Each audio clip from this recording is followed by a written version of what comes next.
Midwifery council, nursing কাউন্সিলের শিক্ষার্থী যারা রয়েছেন তারা এই মুহূর্তে সচিবালয় প্রধান ফটকের সামনে রাস্তা আটকে কিন্তু বিক্ষোভ কর্মসূচি পালন করছে এবং তাদের একটি সদস্য হচ্ছে সচিবালয়ের ভিতরে প্রবেশ করেছেন এবং তারা ওখানে বৈঠক করছেন এবং তার সঙ্গে আমরা এখানকার সার্বিক পরিস্থিতি দেখানোর চেষ্টা করছিলাম এবং তাদের 7 দফা দাবি আদায়ের লক্ষ্যে কিন্তু মূলত তারা আজকে এই কর্মসূচি পালন করছে এবং তাদের প্রধান দাবি হচ্ছে তারা যে 3 বছরের কোর্সটি কমপ্লিট করেছে এবং সেটি হচ্ছে ডিগ্রি সমপরিমাণ করার দাবি এবং তাদের এই কোর্সটিতে যা হচ্ছে এইচএসসি সমপরিমাণ রাখা হয়েছে সেটি তারা দাবি জানাচ্ছেন এবং একই সঙ্গে যারা হচ্ছে বিভিন্নভাবে যারা মিডওয়াইফারি কাউন্সিলের পরীক্ষা লাইসেন্স পাওয়ার পরে যখন তারা চাকরিতে প্রবেশ করে, যারা 4 বছরের করে চাকরিতে জয়েন করে এবং যারা 3 বছরের করে চাকরিতে করে, উভয় পক্ষকে কিন্তু লাইসেন্স নিতে হয় এবং যেহেতু লাইসেন্স নিতে হয় সেক্ষেত্রে তাদের বেতনের ভারসাম্য সুযোগ সুবিধা কেন বৈষম্য থাকবে সেটি তারা প্রতিবাদ জানাচ্ছেন। এরকম বেশ কয়েকটি দাবি নিয়ে, টোটাল 7 দফা দাবি নিয়ে তারা এই মুহূর্তে বিক্ষোভ কর্মসূচি পালন করছেন। হচ্ছে তাদের যে সচিবালয়ের প্রধান ফটকের সামনে এবং আপনারা দেখছিলেন যে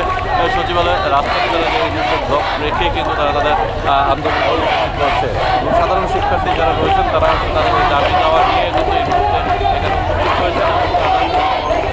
এবং দাবি আদায় না হওয়া পর্যন্ত তারা এখানে থাকবেন এমনটা তাদের ঘোষণা দেওয়া হয়েছে এবং আমরা দেখছিলাম এখানে প্রায় অনেক শিক্ষার্থী বা সহস্রাধিক শিক্ষার্থী কিন্তু এখানে এসে জড়ো হয়েছেন এবং তারা এই আন্দোলন কর্মসূচি অব্যাহত রাখছেন এবং তাদের প্রতিনিধি ভিতরে প্রবেশ করছেন, তাদের সঙ্গে কথা বলছেন এবং সম্পূর্ণ 7 দফা দাবি আদায় করা পর্যন্ত তারা তাদের এই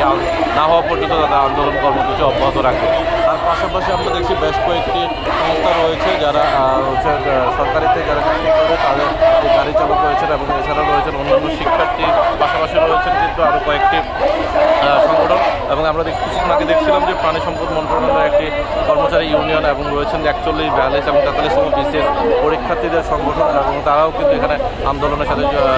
করছে তারা বিভিন্ন ব্যানারে এবং তাতে সবচেয়ে বেশি আলোচনা আসছে সেটি হচ্ছে যে এখানে সহস্রাধিক শিক্ষার্থী যারা তাদের বৈষম্যের শিকার এবং যেহেতু আপনারা জানেন যে গত 1.5 মাস যাবত হচ্ছে ছাত্র আন্দোলনের দুপুরের মুখে বিগত সরকারের পদত্যাগের পরে এই বৈষম্য বিরোধী আন্দোলনটা হচ্ছে নানাভাবে আন্তর্জাতিকভাবে হচ্ছে একটি স্বীকৃতি লাভ করেছে এবং তার প্রেক্ষিতে বিভিন্ন প্রতিষ্ঠানে যারা